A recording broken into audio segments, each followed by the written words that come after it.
Bismillahirrahmanirrahim. Engineer Ibrar representing Gold Mines.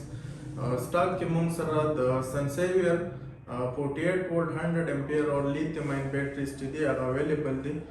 the battery वाले सरा तासु तसन सद the चिकम features दी या अक्सर खलक तपोस के चियारा the flooded या चिकम lead acid batteries राजी दागे और the lithium ion चिकम battery आनी दी SunSaviour د دې کمپیریټیو انالیسس مونږ ته وکړي چې د دې کې کومه بیټري بهتره ده کومه زیات ټایم تیرولی شي او د دې په ریټ کې څونه فرق وي. نو ټولو نه اول خو داسې ده چې اولنی فرق د فلډډ بیټریز او د لیتیم آین بیټریز دغه دی چې د SunSaviour مونږ سره 5 years وارنټي راځي چې کومې مونږ سره ټیوبلر بیټریانې د هغې مونږ سره 6 months وارنټي راځي. هغې نه علاوه چې کوم ټیوبلر بیټریز دي مختلف برانډز نیم باندې مارکیټ کې اویلیبل دي د هغې مونږ سره چې کومې نو لایف سپین یا د هغې چې کوم سایکلز دي نو کمپني کلیم کوي چې یاره د دې د 1899 تر 2000 سایکلز پورې د دې ژوند دی.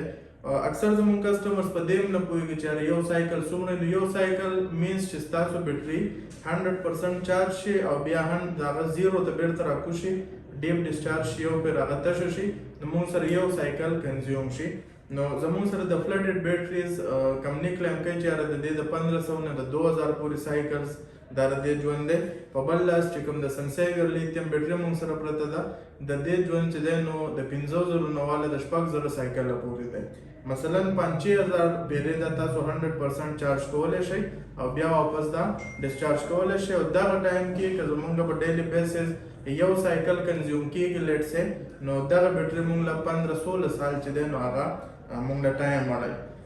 دې نه علاوه زموږ کسټمر زیاتره دا تپوس کوي چې یاره دا بیټري موږ له څومره ټایم بیک اپ راکولی شي که موږ یو بیټري ولګو نو دا به موږ له څومره ټایم زموږ لوډ چلی چې موږ سره سولر هم نه موږ سره واوډا هم نه. نو 100 امپیر اور بیټري چې کوم د لیتیم راځي دا به تاسو له 10 پنکې د 15 غنټو دپاره چلی یا لیټ سې تاسو داسې کورونه چې هغې کې 3-4 پنکې چلیږي یا 15 پنکې چلیږي خو لنډ اګزامپل به زه تاسو له دا درکړم چې دا باندې تاسو 10 پنکې چلوئ نو دا به تاسو له 15 غنټې کار کوي. اوس که تاسو دې باندې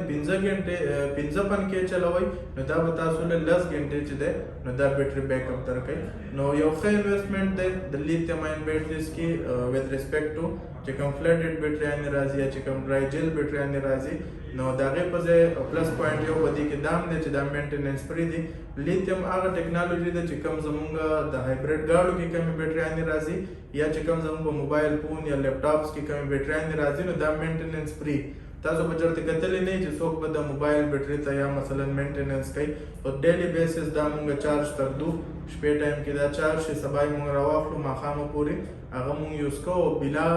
د څه دغه انټرپشن هغه مونږ له مثلا بیک اپ راکوي زموږ موبایل چلی. هم سیم اگزامپل د لیتیم آین چې کوم بیټریانې دي د دې دي چې د دې ته پراپر د انورټر سیټینګ وشي او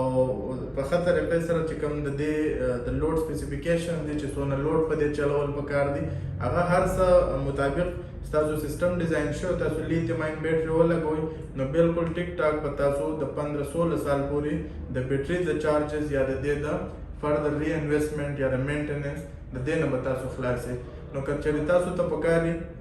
د SunSaviour لیتیم آین بیټریز صحیح شو نو تاسو وزټ کولی شئ زموږ تیمرګره کې چې کوم آوټلیټ دی شهید چوک کې عسکري بینک سره بالکل جوخ عسکري HBL بینک ترمنځه نو any time from 9 to 6 PM موږ موجود یو تاسو راتلی شئ. موسټ ویلکم.